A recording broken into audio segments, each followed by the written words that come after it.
Pais machucados ferem os seus filhos, e filhos machucados, eles ferem a si mesmos. E eu quero te mostrar como é que a gente quebra esse padrão, como é que a gente transforma esse ciclo de dor num ciclo de cura. E eu quero te contar isso através de um caso que eu atendi. Eu fui contratada para atender uma adolescente. Ela era uma jovem atleta que estava lesionada, tinha machucado o pulso.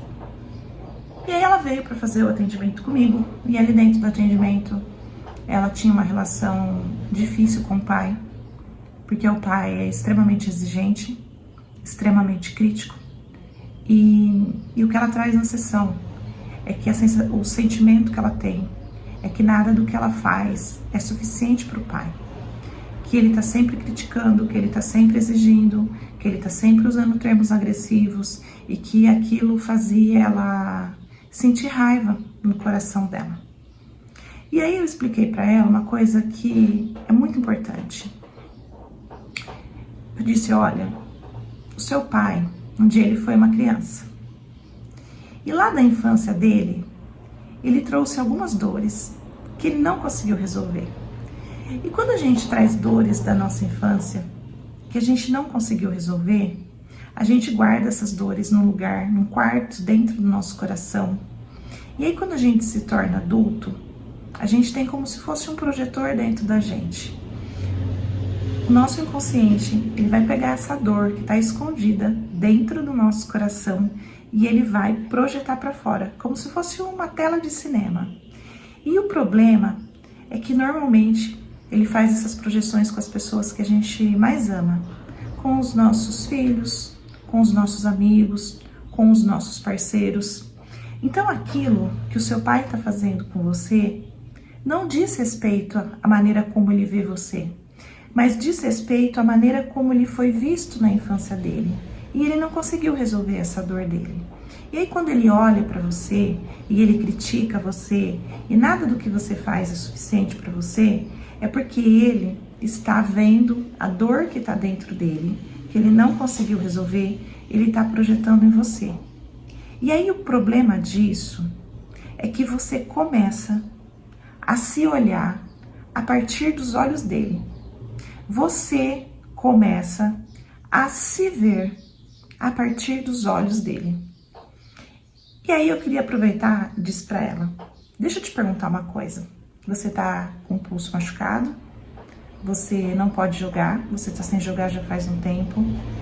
Como é que você tem falado com você durante esses dias, durante essa temporada que você não tá podendo jogar?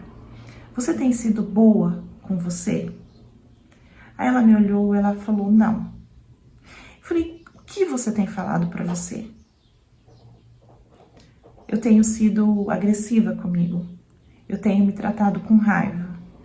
Eu sinto que eu deveria fazer mais fisioterapia. Eu sinto que a recuperação do meu corpo não está sendo tão rápida como eu gostaria. Aí eu mostrei para ela uma coisa que é importante. E é isso aqui que eu vou contar para você agora, que quebra o ciclo. Eu mostrei para ela que ela estava fazendo com ela exatamente a mesma coisa que o pai fazia. E foi isso que fizeram com o pai dela, que então a gente tinha um ciclo sem fim. O pai foi ferido e o pai feria ela. E ela feria a si própria.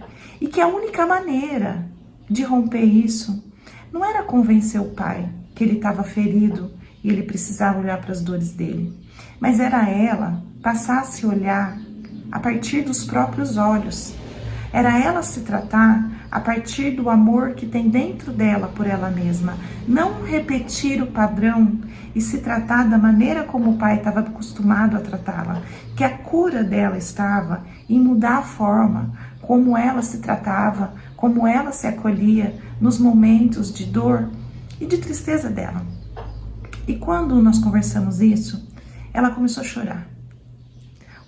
E ela entendeu de uma maneira muito profunda que o problema não era só a maneira como o pai tratava ela, porque ela poderia olhar para o pai e dizer, olha, internamente, ele não precisa me tratar desse jeito, mas isso é responsabilidade dele. E aqui eu quero abrir um parênteses, a gente não precisa se colocar em situações que a gente vai ficar com o nosso segurança em risco, porque tem pais que realmente são extremamente agressivos. Então aí existe a necessidade de um distanciamento físico também. Mas eu tô dizendo aqui que quando ela olha para esse pai, eu falei para ela, você não tem que querer mudar o seu pai e nem colocar uma condição para amá-lo. Você deve amá-lo da maneira como ele é, sem exigir que ele mude, porque senão você também repete o padrão, porque senão você vai fazer com ele aquilo que ele faz com você. Você precisa merecer o meu amor, você precisa melhorar para ser amada, é você amá-lo, é você deixar a responsabilidade do que ele faz com ele e não repetir o padrão com você, porque isso faz com que você fique no lugar de filha, ele fique no lugar de pai, porque mesmo falhando, mesmo errando, ele continua sendo o seu pai. Isso faz com que você não repita o padrão. Isso te dá condições de você olhar para você a partir dos teus olhos e não a partir dos olhos dele.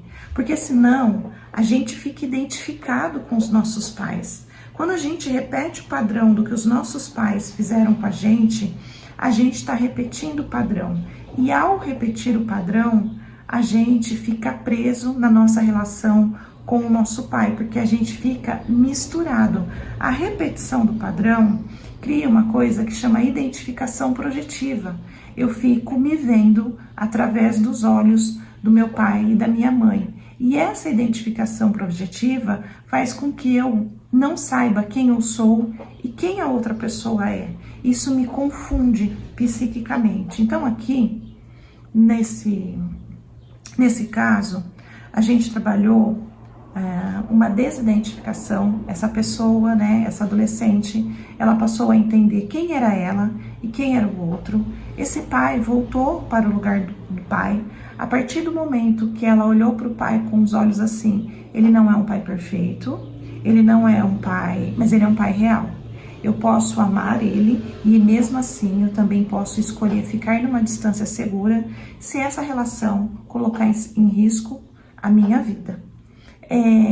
E ela aprendeu a se transformar na própria mãe e no próprio pai. Ela passou a poder fazer consigo mesma aquilo que ela gostaria que o pai e a mãe tivessem feito, especificamente aqui no caso do pai. Então aqui a gente tem uma quebra de ciclo. Aquilo que vinha sendo perpetuado na família, a mãe fez com ele, aí ele estava fazendo com a filha, tem uma quebra de padrão aqui, tem uma mudança neurobiológica acontecendo. Aquelas ligações e aquele conteúdo, aquela quantidade de cortisol e de adrenalina vai sendo remodulado a partir do momento que ela tem uma visão geral de eu posso fazer diferente, eu devo fazer diferente comigo, eu não devo querer mudar o meu pai, devo deixar a responsabilidade das coisas que ele faz com ele, mas eu não devo reproduzir nem comigo, nem com ele e nem com as outras pessoas, porque além de tudo, ela acabava exigindo das outras pessoas aquilo que o pai exigia dela, porque era o padrão, é o que era normal para ela. Então aqui, a maneira que a gente tem de quebrar os ciclos é a gente se transformando no nosso próprio pai e na nossa própria mãe. É não reproduzindo com a gente o comportamento que a gente aprendeu. É lógico que isso a gente não consegue fazer do dia para a noite. É lógico que isso a gente precisa fazer de uma maneira lenta. Mas a gente precisa construir isso. A gente não vai construir do dia para a noite. A gente vai construindo passo a passo, porque ela tem um cérebro viciado na crítica. Ela tem um cérebro viciado na desvalorização. Vão ser passos lentos, mas à medida que ela olhou e que ela viu o padrão, ela tem condições de quebrar isso e de fazer diferente. Então é isso. Eu espero que você consiga transformar esse padrão e se transformar no próprio pai e na própria mãe que você gostaria de ter tido. É isso, um beijo e até a próxima.